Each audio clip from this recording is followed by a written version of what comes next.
Hey YouTube, welcome to Fitness Base. My name is Ryan. Gonna keep it short and sweet today. We're gonna go over neutral spine, what it is, how it's gonna fix your posture, and help all of your lifts, as well as day-to-day activities. We're gonna start with a little activity that's gonna demonstrate just how important neutral spine is.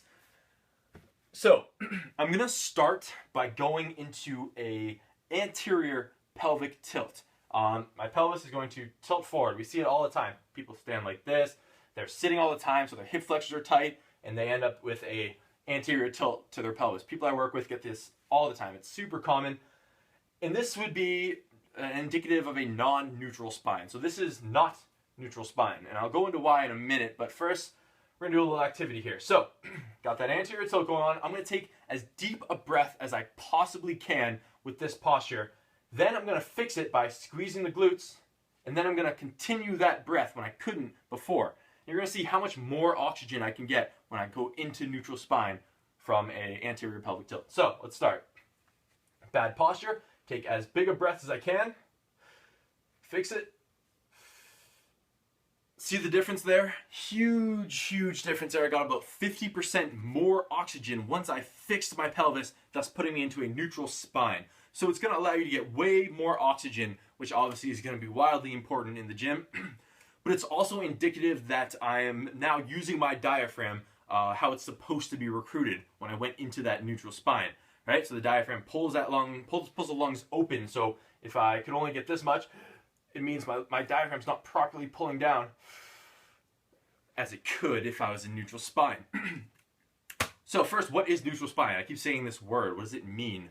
At university, we call it happy spine, and it refers to the natural curvature of the human spine. And that means when your spine is neutral, there's going to be equal pressure on those discs in between each vertebrae, right? When I was doing that anterior pelvic tilt, I was putting a lot of pressure on one side of that disc, right? And think of it like a water balloon, for lack of a better analogy. If you're putting all that pressure on one side, especially if you're doing a weight-loaded exercise like a squat, imagine how much heat that disc is taking on that one side of it. Or a water balloon in this scenario. You can imagine what's going to happen. You could end up with a herniated disc. We don't want that, of course. On top of that, if my spine is out of whack, all my deep core tissue is going to be out of alignment as well. All the muscles that insert into that region are not going to be used how they're supposed to. We just saw my diaphragm couldn't be recruited how I wanted it to. And that gives rise to substitution. Other muscles are going to come in and say, all right, we'll do this job too, I guess. And obviously that's going to limit how much power you can generate in the gym. When your muscles are recruited how they're supposed to be recruited, that's when your body performs at its finest. That's how all elite athletes are always going to be in neutral spine when they're training, unless it's an exercise where you can't be. So going on from there, we need to check for neutral spine. How do you check to make sure you're in a neutral spine? Really easy. What I have here, just a stick. You can go outside and get a stick. I have a pull cue. Most gyms are going to have a dowel rod somewhere in there. And what you're going to do, you're going to put it behind your back so that it's touching the top of your butt, the center of your upper back, and the back of your head, like so, if you guys can see there. And if all 3 points are in contact, you, my friend, are in neutral spine. And we know instinctively that this is good posture. If you saw someone walking down the street like this, you'd say, hey, that guy has great posture. What do we see all the time though? Terrible. Protracted shoulder girdle, anterior pelvic tilt, way out of neutral spine. And as I talked about before, that's oftentimes because you have tight hip flexors pulling that pelvis into that tilt, or your chest is really tight from always hunched over at a desk typing, and so you're always getting pulled forward into a protracted shoulder girdle where we need that neutral spine with our shoulders retracted, a retracted scapula.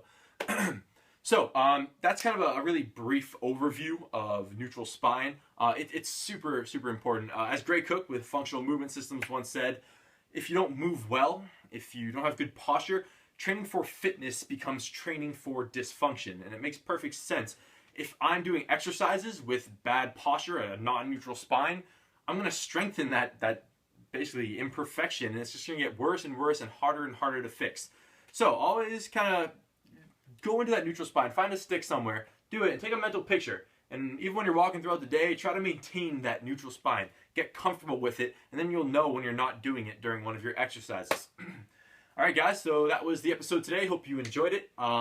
Leave a comment below with a question for next week's video. It can be on strength training, training for size, training for endurance, nutrition, body composition, whatever you want, I'll tackle it. And yeah, thanks for watching. Please subscribe, and don't curl on the squat rack.